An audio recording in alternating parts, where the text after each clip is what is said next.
Good morning, everyone. Let your business partner know that we're live. Grab your contractor's notebook. Make sure you have your favorite beverage.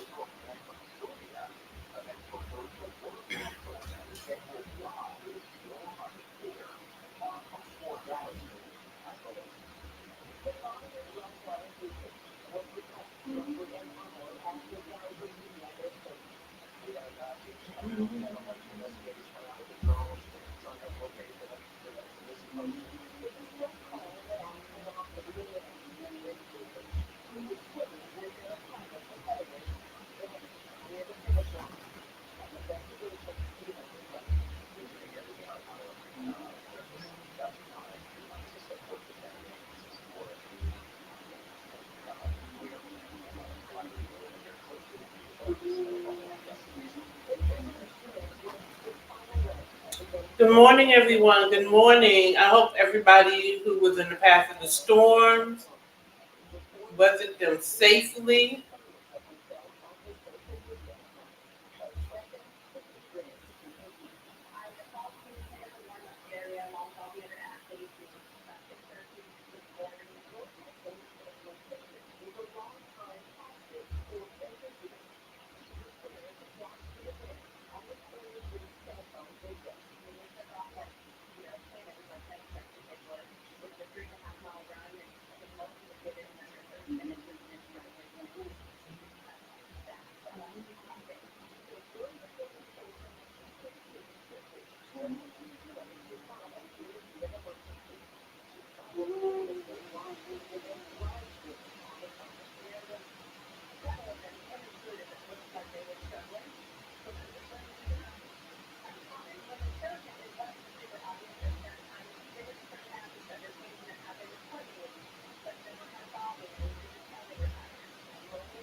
Good morning, everybody. How are you doing this morning?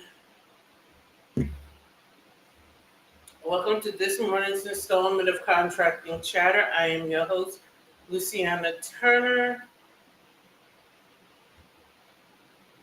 It's Friday, everybody. We've had an eventful week. There's been some interesting things going on in the government contracting world, in the elections coming up, 90 plus days. The Democratic National Convention is a few days away. Amazing. It's only a few days away. I had a client share with me a win, a major win. We reshaped her numbers for a bid, and her new numbers was accepted, and it looks like she has a win. So we're celebrating her win today, this morning. So there's a lot of things to celebrate today. There's a lot of things to talk about today. So let's talk about a weekly summary, a weekly recap, so to speak. Yesterday we talked about compliance and the importance of compliance for maintaining a sustainable business and the importance of compliance for maintaining a sustainable business. People think sales is what keeps your business alive. And that's true. People believe marketing is what keeps your business alive. That's true. Compliance keeps your business alive. That's key. That's a fact. Compliance keeps your business alive. If you fail to file a timely report, if you fail to file the FINRID in time, those non-compliances add up over time. And guess what? You'll find yourself out of business. So compliance is key. We want to keep that in mind. We want to keep in mind that Strategy is key. Trying to go around stumbling in business is a recipe for failure. Having a strategic plan is key. And I will keep saying this until people embrace it. A strategic plan is key.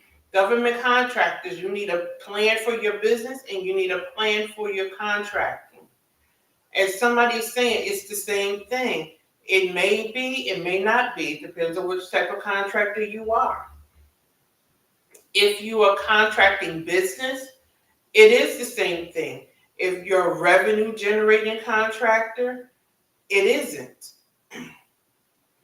In my training center, I talk about the three types of contractors.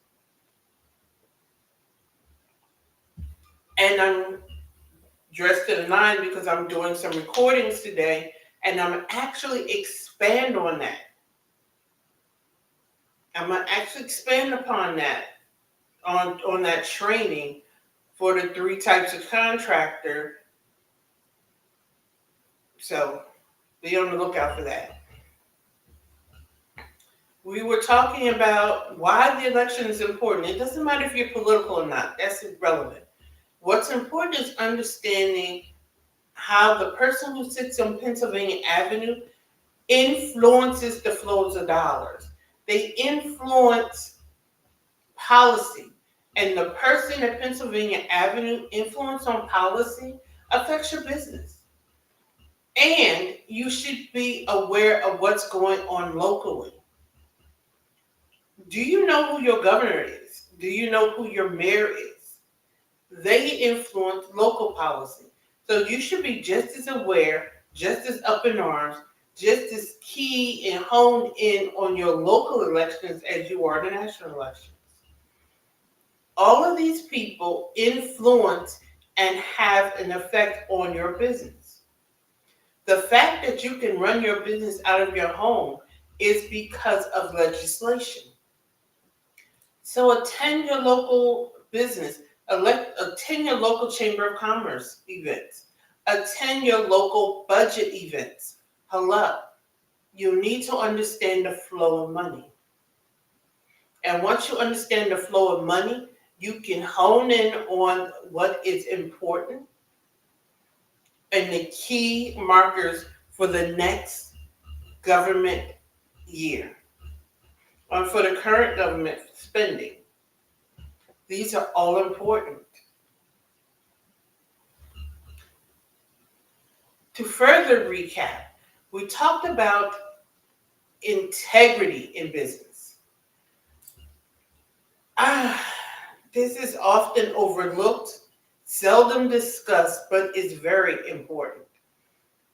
Your integrity must show up and show out at all times. It is what makes you a power partner in business. It is what makes people say, "Good morning, Sharon." It is what makes people say, "I want to do business with you." It is what makes you a powerful leader, and it what makes your business attractive. So when you show up powerfully in integrity, it means a lot. It's self-compliance, it's business compliance. We talked about that this week. We talked about that previously. It's always a reminder. It's something I will talk about in perpetuity. Keep that top of mind. It doesn't matter how other people show up. You must always show up in your authentic self.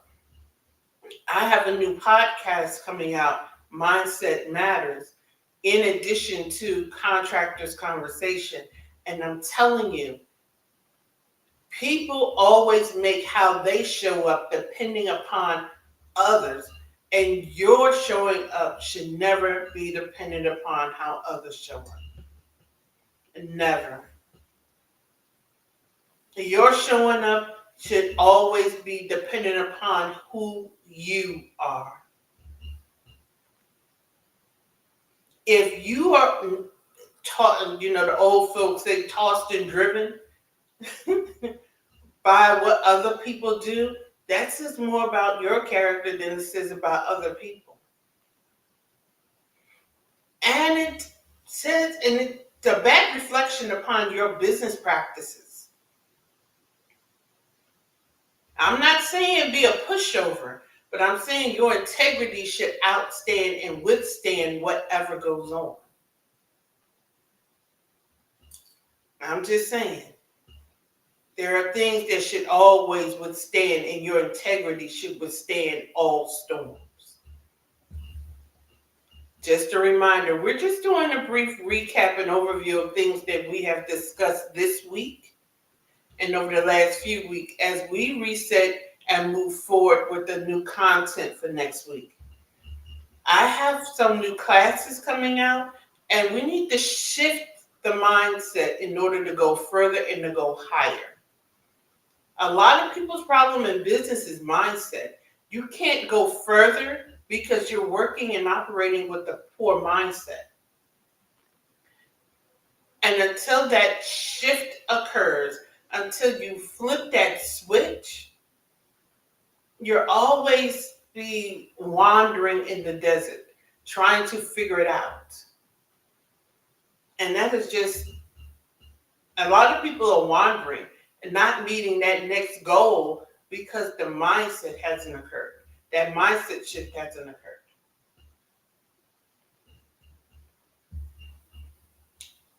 And as we conclude this conversation on mindset shifting and recapping,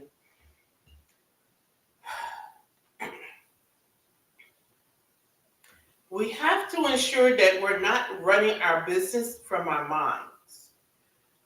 Establish those policies and procedures. If we're running our business in such a way that we can never step away from it, what kind of business do we have?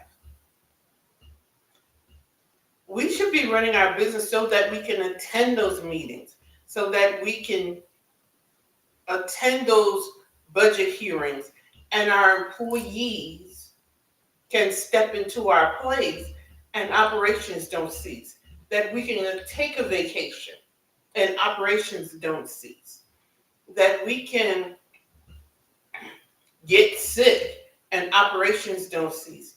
I'll never forget, I met this one woman, she operates a water ice company. She looked at her company and said that they take off November, December. They're closed November, December, and January. You know why they can close for 3 months? She looked at her numbers. And her numbers said that she could. But that came from trial and error. That came from looking at her number. And one of the things she said was she wanted to spend time with her family. Family was important to her. So she spends holidays, Thanksgiving, Christmas, with her family. January, they do a cleaning, a reordering, a restocking, a remarketing. They're open in time for Valentine's Day. But she knows her business. But that didn't come overnight. And when her and her husband take vacation, her staff can step in because they have policies and procedures. When her husband got sick and she took over, that's because they wasn't running a business from their head. I remember talking to another company that survived the Great Reset. They weren't doing deliveries until the Great Reset. That's 2020 for all those who don't know what the Great Reset is. But during 2020, 2021, 2022, they started deliveries. They had the pivot, but they were able to pivot because they took it from their head to paper. They discussed it with their staff how they were going to do that. They implemented something. And guess what? They're still doing deliveries. They still incorporated it into their regular business, but they were able to make that pivot because they weren't running their business from their head. They shared that vision. They had the buy-in. But that comes with understanding the company and the business that they have. And it comes with being able to make adjustments. A lot of people are so wrapped into the original vision until they don't know when to pivot. That's another thing people do. They're so wrapped into a vision, they don't know when to make adjustments. And you have to learn when to adjust. You have to know when you have a vision, but you have to adjust it. Honey, you have to adjust sometimes. What my company looks like today is not what it looked like when I first started my company. It just isn't. And it's a good thing. It has grown. The vision has grown. And in some ways, I moved from the original vision to adopt back to the original vision. And even going back to the original vision, it still doesn't look like it did when I started my company.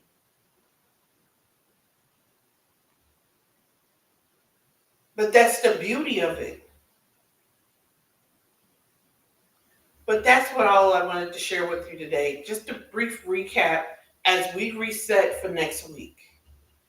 Next week is some new things. We are halfway through fourth quarter of the government's fiscal year. October 1st is the start of the government's new year.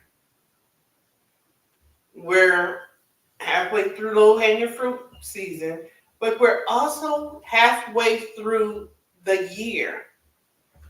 Where are we? It's assessment time. It's time for everybody to take stock and say, this is what I wanted to do, this is where I'm at, and this is where I need to get to. Where are you? Are you meeting your metrics? As we're recapping, and I've shared some ideas and some tips today, how can you implement them in your business? I'm taking time today, I'm recording some content for the Contractors Challenge that is starting October 1st. And I'm finalizing the roundtable that I'm posting in the Contracting Training Center. The link tree is in my bio. And with all of that, have you evaluated where you are, where you started, where you are, and where you have to go?